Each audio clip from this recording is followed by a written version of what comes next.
Crisis of Infinite Twilights by Defender 2222. Chapter 3 Nightlight Ages of Butts. Ugh, Miss Shirley, I don't think I should be drinking wine and giving you flank massages. Skidoo! Sykes hissed, shaking the pancakes Philly hard. Wake up! Seriously, you're kinda creeping me out. Nurse Philly flicked her eyes, lifting her head up from the plain green pillow she'd been resting on. What? She smacked her lips. The sleepy fog that had filled her mind slowly dissolving away as she spoke. Spike? What's going on? What was the last thing you remember? The baby dragon asked. Skillet groaned. Ugh. I was on my scooter, getting ready to jump Springfield Gorge. I'm gonna make it! The filly said with glee. This is the greatest moment of my life! I'm going to. Ah! The scooter plummeted just a few feet short on the other side. The orange filly cursing as she hit the rocks. Don't! Ow! Don't! Oh! Ow! Don't! Ow! Scootaloo! That happened to Homer Simpson! Oh, right. Scootaloo tapped her chin. Wait. The explosion. Philly Twilight. The gas! Ahem. This is casting director Twilight. Normally, we would have a more darker version of Shining Armor's voice for Nightlight. However, we just recently read the cast list, and Nightlight is supposed to be voiced by Liam Neeson. So thus, please enjoy as we proceed to use a Neil Neeson impersonation for the rest of this fic. I am sorry about that, Nightlight said, entering the small holding cell Scootaloo and Spike had been placed in. I'm afraid the protocol dictated I gas you both, until we are able to determine if you are under any magical effects of corruption. You received a King Bill of Health, so I can now explain to you how and why our lives are now threatened. Huh?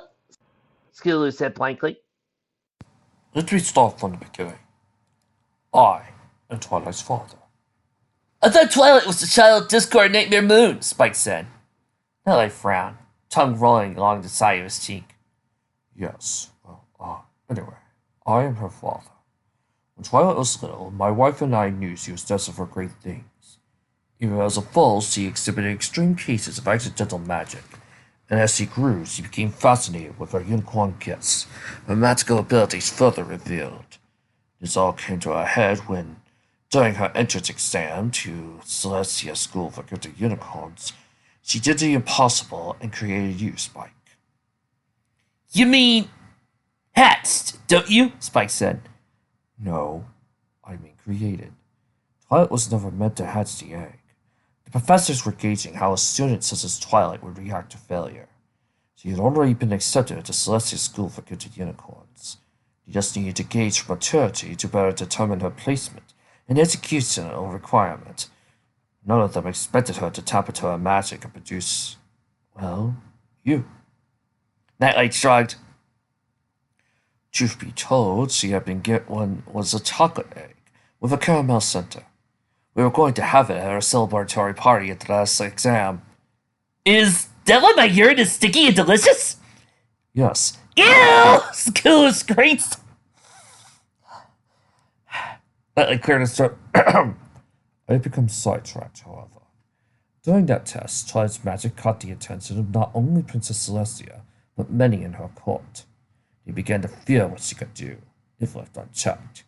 I don't blame them, actually. Twilight is my daughter and I loved her, but she turned me into a potted cactus during that exam. It wiped away any delusions I might have had that my little filly could have a normal life. After many secret meetings, where many poor ideas were battered about, it was decided that Equestria needed a new organization. As you know, our national security is defended by several different groups. The Royal Guard protects the cities and monitors commonplace crime. After the Changeling invasion, the elements of harmony are now tasked with defeating invading threats. Don't forget the God Squad! Spike added. Nightlight scowled and learned to guess. Believe me, I couldn't if I tried. He shook his head, casting any thoughts of the crazy deities who were totally stealing jobs from hardworking spies from his mind. Finally, a governmental body was created to deal with one of our most dangerous threats, Twilight Sparkle. There's your daughter, You do remember that, right? Skidoo asked. Nightlight sighed. I do. But the Bureau of Undoing Trouble from Twilight Sparkle was set up to not only protect Equestria, but to also protect my daughter from herself. Now then, when you... Wait, Spike said, holding up his hand. The Bureau of Undoing Trouble from Twilight Sparkle. Yes, the Bureau... So, you're an agent of butts? Not like Laura as a baby dragon, Philly snickered. Yes, very amusing. We already come up with the Bureau's name, and by the time we figured out what its letters spelled, the jackets had been ordered. It was simply too late to... You know what? I don't have to explain myself to you. Look, we get enough ribbing for Princess Celestia, okay? I hope you people in the audience are happy. Do you know how hard it is to keep a straight face and to keep the Liam Neeson voice while doing that? Sorry, Spike said. Thank you. Now, the reason we gassed you... Gas! Skillet squealed delight. Amusing. Nightlight said dryly. Now then, may I please continue? Yes, Skillet said, wiping a tear for a eye. Let's get to the bottom of all this. Spike snickered, trying desperately to hold in his giggles. Nightlight, for his part, did not dignify to play on words or comment. He merely waited for the two youngsters to get their laughter out of their senses before continuing. The Bureau works around the clock to monitor Twilight, and to show what damage she might cause, her powers is kept to a minimum. Skillet frowned. But wait! I remember a lot of times where Twilight's magic caused problems. Yes, and it could have been a lot worse. Don't worry, Twilight called out as the Ursa Maya stalked towards her, lips curled to a snarl. I got this. First, I'll levitate that water tower and BOOM! Twilight blinked as she and the rest of the cloud were silly covered in glowing blue goo. Yeah, you killed it, Twi. Applesack whispered. By Celestia, it's everywhere! Randy screamed. It's even in my... you. Hello, girls. Flareside said, walking towards them. I know I've been busy the last few days, one of Angel's dancer style, but now... Flareside sniffed. What smells like bear blood? I didn't mean to, Twilight cried out. Or you didn't. A butts agent said, walking out into the crowd and pulling out a neuralizer. Everybody, please stare to the light.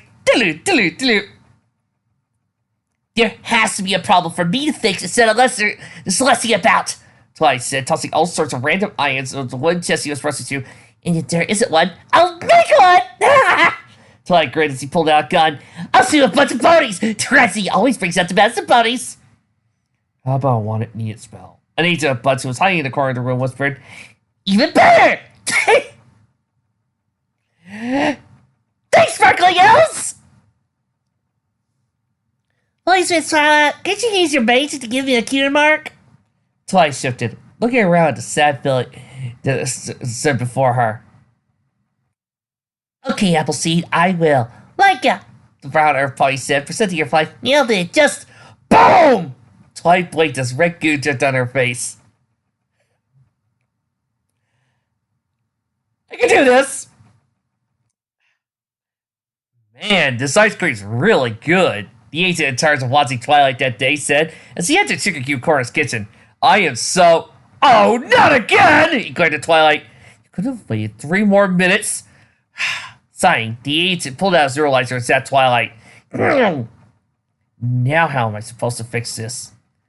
Hi, Miss Twilight! Have you seen my twin sister? Evelyn said, trying into the kitchen. And now she's all jealous about me having a cutie mark before her, but what the hey? The agent rubbed his chin in thought before pulling out his cutie mark removal spray. I'm doubting the fidelity of some of these stories, Skillet said with a huff. The point. Nightlight said in annoyance, mostly for the two to follow him out of the room, is that my agents have been keeping an eye on Twilight, trying to prevent and or minimize any disasters that might come about due to her magic. What we find ourselves now is in the granddaddy of them all. Skulu and Spike's jaws dropped, not because of what Nightlight had said, but rather at the sight that awaited them when they stepped out of their cell into the main atrium of Butts. The ceiling hung several stories above their heads, and through the air zipped Pegasus ponies in black suits. The atrium was the size of 5 football fields, and the distant walls, done in the same gleaming silver as the rest of the building, Many different balconies and depressions built into it. All of these were being used by Dark City's ponies of all different types and stages. The ground floor, which Nightlight, Skillu, and Spike walked on, was filled with different workstations where agents busied themselves with all manner of different projects. The air was filled with a cacophony of buzzers, beeping, whirring computer fans, and the mumbling of agents. So, this is where our tax pits are going, Spike muttered. Well, that And our Princess Celestia's cake budget, Amira said as she joined them. Her coat was a pale white, and her mane was dark purple, but Skulu's focus was on her face. Twilight? Skulu said, confused. That isn't me, Twilight said, happily cantering from behind a white mirror. this is my mommy. Philly hurried to her dad, gave him a hug. This place is so cool, Daddy. Glad you enjoy it, Twilight. Nightly said with a smile, though the joy didn't raise his eyes. Why don't you go to my office to do some more drawings for me, okay? I need to talk to your friends for a bit more. Twilight said, hobbling trepidly away. The mirror held out her hoof. Twilight Velvet, I am sorry we are meeting like this, Miss Lou. She let out a sigh. The happy smiles he had been wearing around while Twilight faded innocent. I suppose you have a lot of questions. It's then some, Skulu said dryly. Let's start with how Princess Twilight got turned into a filly. She didn't.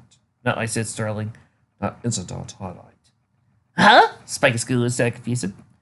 Velvet walked over to a white board that hung a cubicle wall and used her magic to draw a crude image of Twilight. This is the Twilight we all know. When you crashed into her lab, you caused several of her experiments to react violently with each other. The combination of these already unstable elements created an explosion that blew up Twilight. Blue. As in... Kaboom? Spike asked sadly. As in... She's never coming back? Skulu whimpered. Yes and no. Velvet said, mostly because this fic isn't grimdark. Vic? The functionality it can't a lot. Velvet said. She held up her hoof. Don't ask, okay? It's a long story. The explosion caused everything that makes Twilight, well, Twilight to shatter. These Twilight pieces, as I've nicknamed them, were shot across Equestria and some even further than that. The good news is that if we connect these pieces of Twilight... Before the teleports get him? Spike asked silently. No, of course not. Don't be silly. Velvet shook her head. Who told you about the teleports anyway? Pony Joe. Spike said, turning away, just as Nightlight made a note to neuralize Pony Joe. If we can connect the pieces of Twilight, we can, hopefully, merge her soul back together. Skula frowned. Wait, if Twilight was blown up into tiny bitty bits, how come we have a Philly Twilight running around? And why does she think shiny armor is one of the elements of harmony? That's the bad news. The pieces of Twilight know they need to be whole. Due to the nature of magical energies Twilight was experimenting on, each piece was radiated with magical energy. Energy that allows the pieces to create rifts in space and time. Space and time? Spike said with a gulp. Nightlight nodded, yes. One piece, which remained in the library after the explosion, called for the filter you saw and bonded with her. Twilight, for the sake of avoiding confusion, is being completely honest. Her brother is the element of magic and leader of the elements of harmony in her dimension. Skula nodded. Okay, that makes sense. It does? Velvet said in surprise. I created that theory, and even I think it's a little out there. I'm surprised you accepted so quickly. Skulu motioned towards Spike. Have you met the baby dragon that works with your daughter? Or how about the magic water that made Pinky clones? Or the evil Smoke King that trapped an entire kingdom for 1,000 years? Point taken, Velvet said. And don't mention King Sombra, please, Spike whimpered. I'm still trying to avoid Lord Title because of that. Velvet motioned for the two to pay attention. Now then, with Twilight safely here, we can at least have one piece of Twilight. We need to locate the others and bring them back here so my daughter can be whole again. And deal with the other Twilights, Nightlight said. Other Twilights? Spike said nervously. yes. The agent said. Each piece will be opening a rift. Within hours, Equestria will be filled with Twilights from alternate dimensions. We need to track them all down and bring them here. That's where you come in, Skulu, Velvet said. Skula pointed at herself. Me? What about me? Velvet patted Philly on the head. I want you to close your eyes to begin walking, okay? Why? Just trust me. Skulu shut her eyes. Yeah, trust the police that kidnapped me. That is a brilliant idea. Next, she'll be telling me that I should get into chariots driven by strange stallions who offer candy. I love candy! Skulu blinked her eyes open, staring at shock at Twilight. Somehow, Skulu managed to find herself in Nightlight's office, where the purple filly was happily scribbling away on a piece of paper. Help! Help tonight! Skulu stammered. Velvet approached her, pat her on the back. Because you were in the explosion, the magical energy soaked into you. You alone have the ability to sense alternate Twilights. Skulu glanced at her flank, only to find it blank. Oh, come on! I can't even get a cutie mark for that! Spike hurried over to join them, Nightlight having more leisurely pace. So, let me get this straight. You are a massive government agency, and our only hope is a filly who still does macaroni pictures? Hey! Skulu exclaimed. Velvet looked down at Skulu and smiled. Don't worry, sweetie. The Bureau will be aiding you the entire time. Except me. She saw her husband a earnest look. Nightlight rolled his eyes. You have been over this, Velvet. You are a dedicated, innovative, centered scientist. You are needed here at the Bureau, not on the field. That is our daughter, Nightlight, and I want to help! Velvet sighed, clearly upset that she wasn't being allowed to go out and help the other Twilights. Nightlight let out a roar in frustration, and I will say it again. Dicks belong in butts!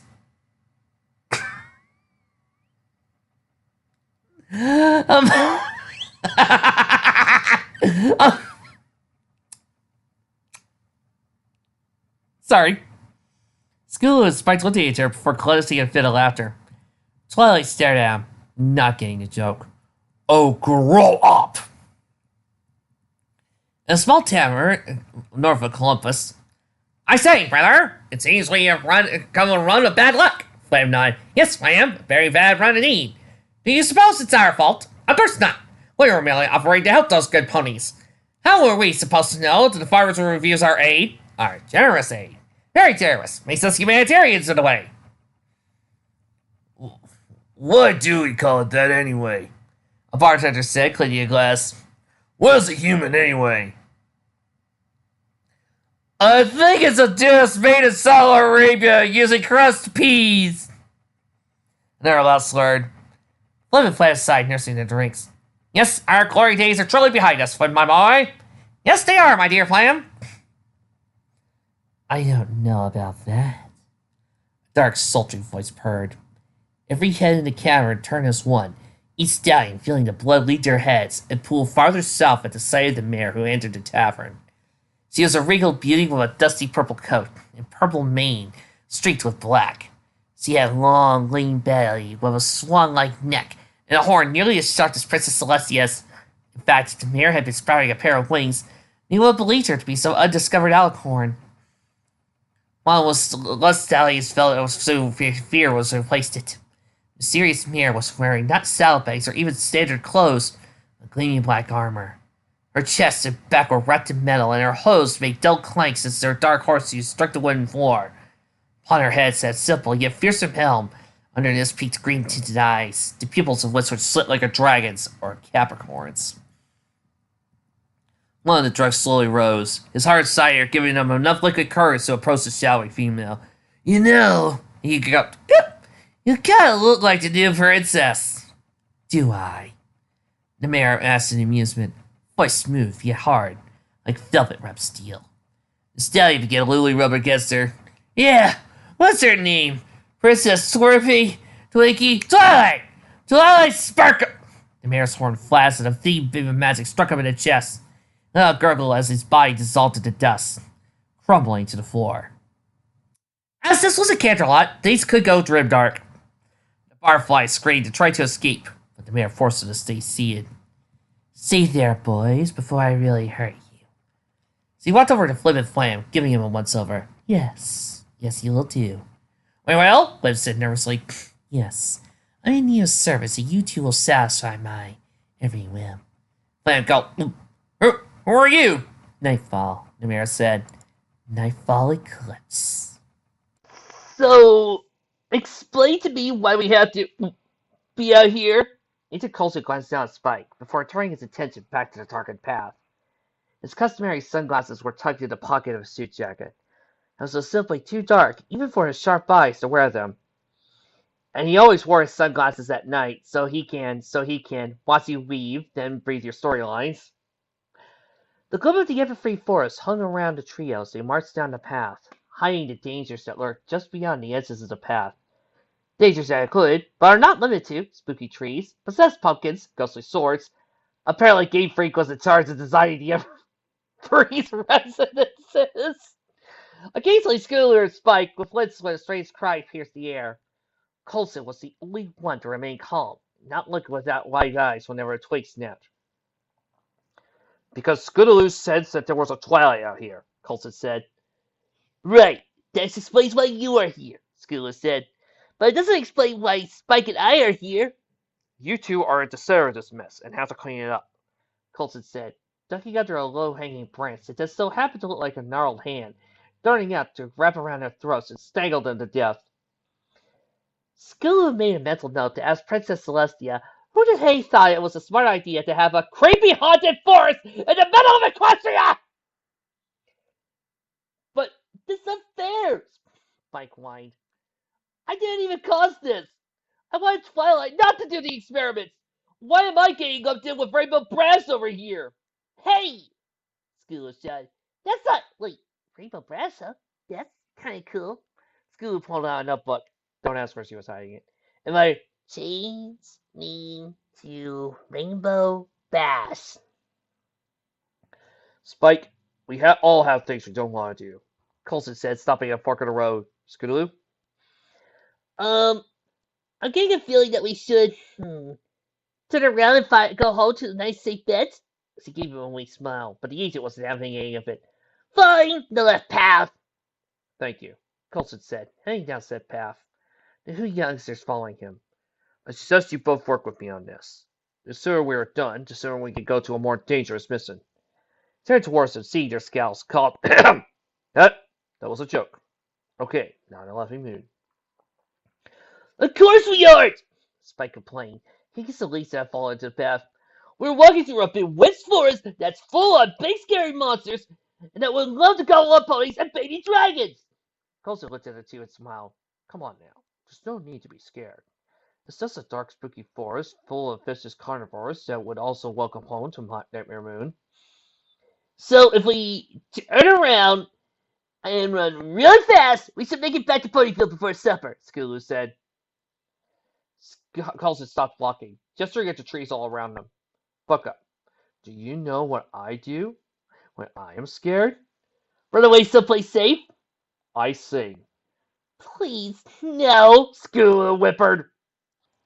Some things in life is quite scary, and situations are quite hairy. You feel as if you're caught in an evil curse.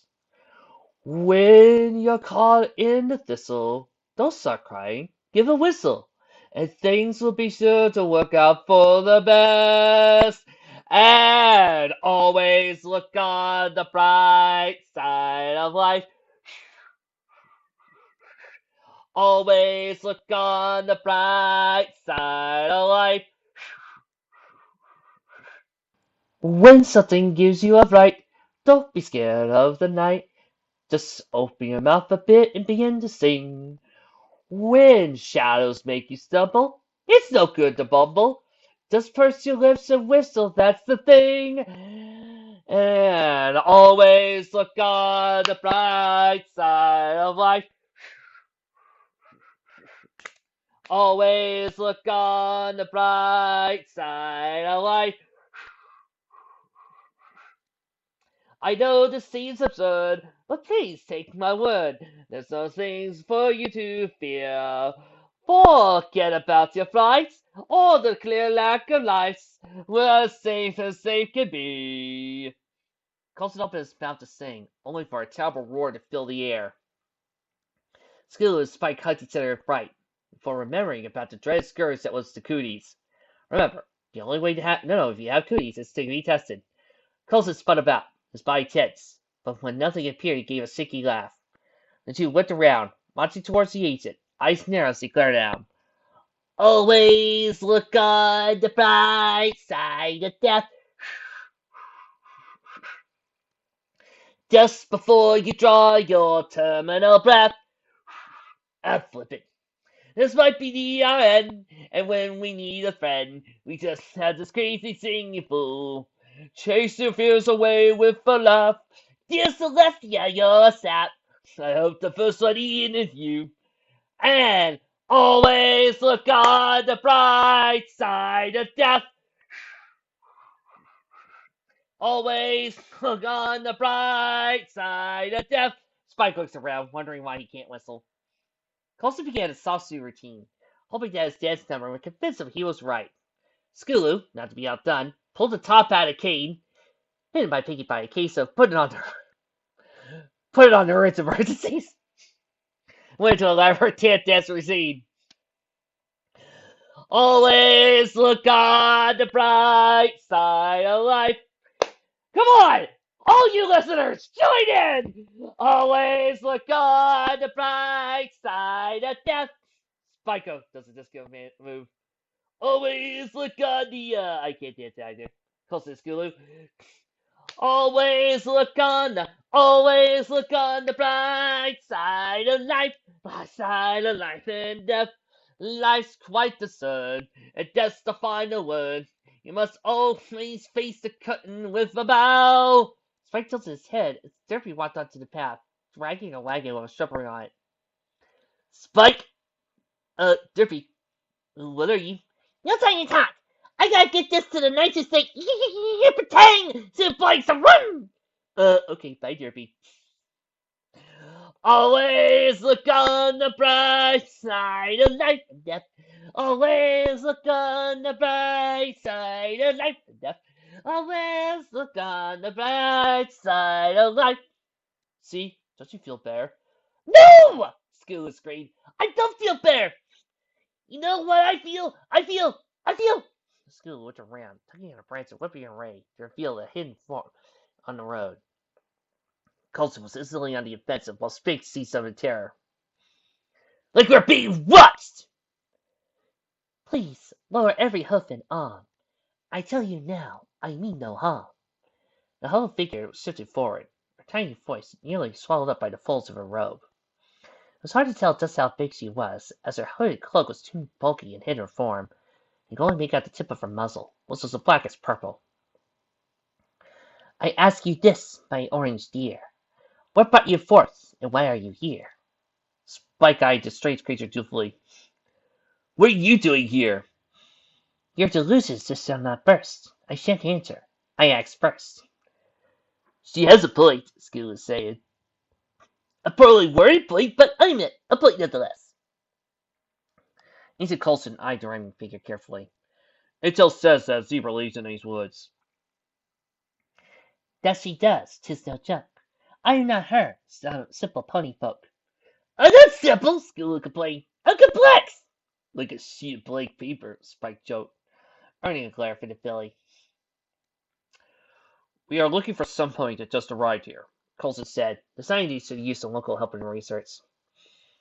We're looking for a pony about this tall, Spike held up his hand as high as he could go. Purple coat, likes to read a lot instead of having fun and letting me party till 4 in the morning. No pony like this I have seen in a week. Perhaps it is Tricora you speak. The stranger nodded to herself and began running along the path, calling for the others to hurry up. Only, in rhyming form. Is this smart? Spike asked. It doesn't feel smart. How could it not be when spark to follow a strangely dressed creature we know nothing about through a dark and tinted forest? Scooter and Spike looked at him oddly once more. Coulson sighed. Once more is a roar. What's that either you? Scooter asked nervously, eyeing the twin handshakes for her companions. Yeah, I thought so! Until he screamed as she just snatched up, eyes growing wide as a massive manticore passed and lifted her up into the air. His clawed paws holding her squirming body in place just above his gaping maw. No, please don't eat me! I'm way too fatty, I'll go straight to your head! The Manticore looked down at his robe and began to growl, flicking his head about. Of course I don't mean you're fat. I'm just saying you could get fat eating me. Well, yes, stick-fit ponies don't look good either, but you don't want to be a bloated tub of fat.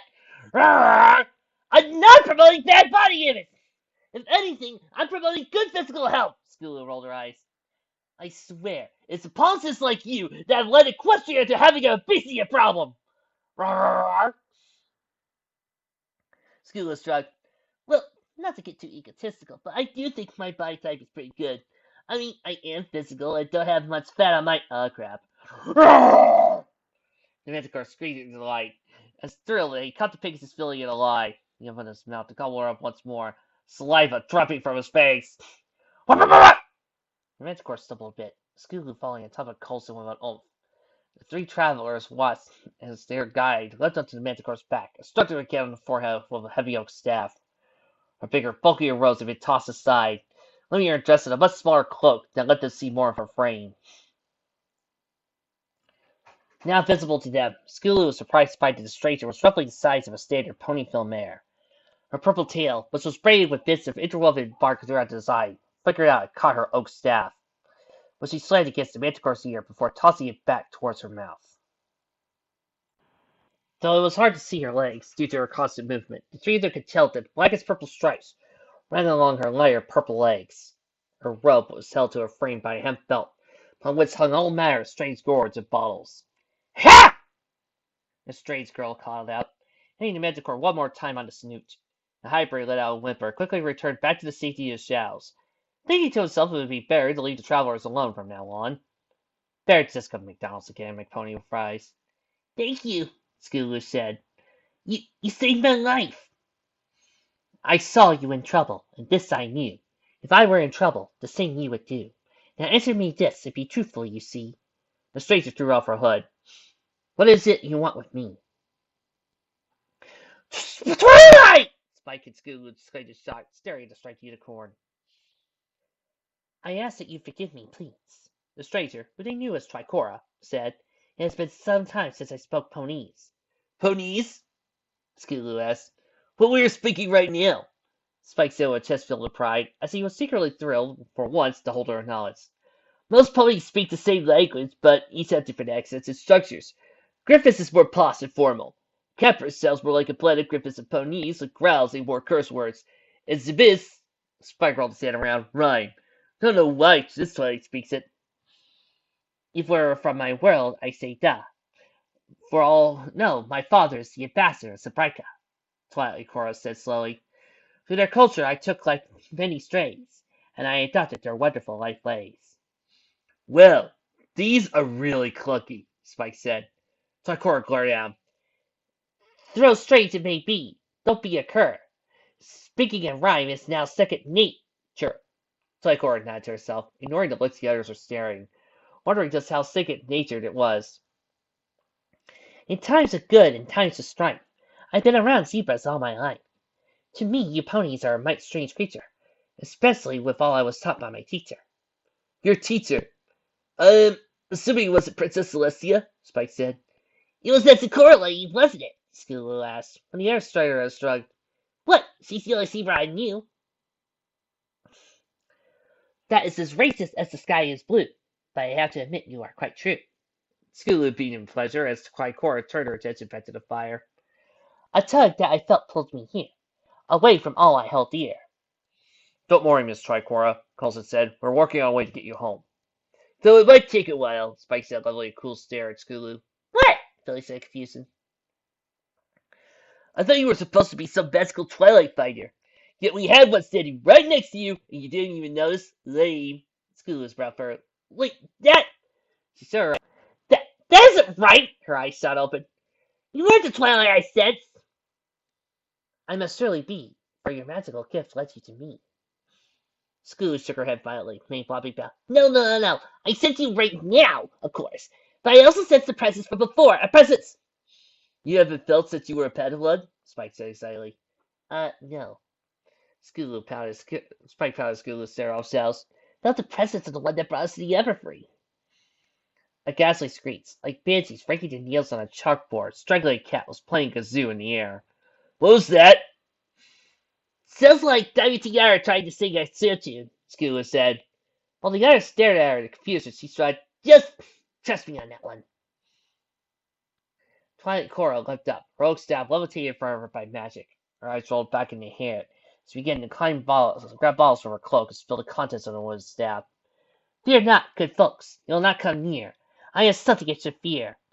Juice of mushroom and hair of cat, words for deadwood and breath of bat. Listen now as I say this verse, lest you be caught in my terrible curse. You squirrel or bear or bass, I say this now. So Cora slammed her staff against the ground, ring of magic flaring up and lighting up the clearing they were in. You shall not pass! Twisty shout lashed out to bury energy, hissing in fury before darting around. Coulson lowered his potato gun. Pies were only used in times of war, while Spike and Scoo appeared in the darkness, wondering if the Black Terror would return. What was that? Spike finally whispered. Scoo gulped. That would be the Twilight sense. Of course it was, Coulson mumbled.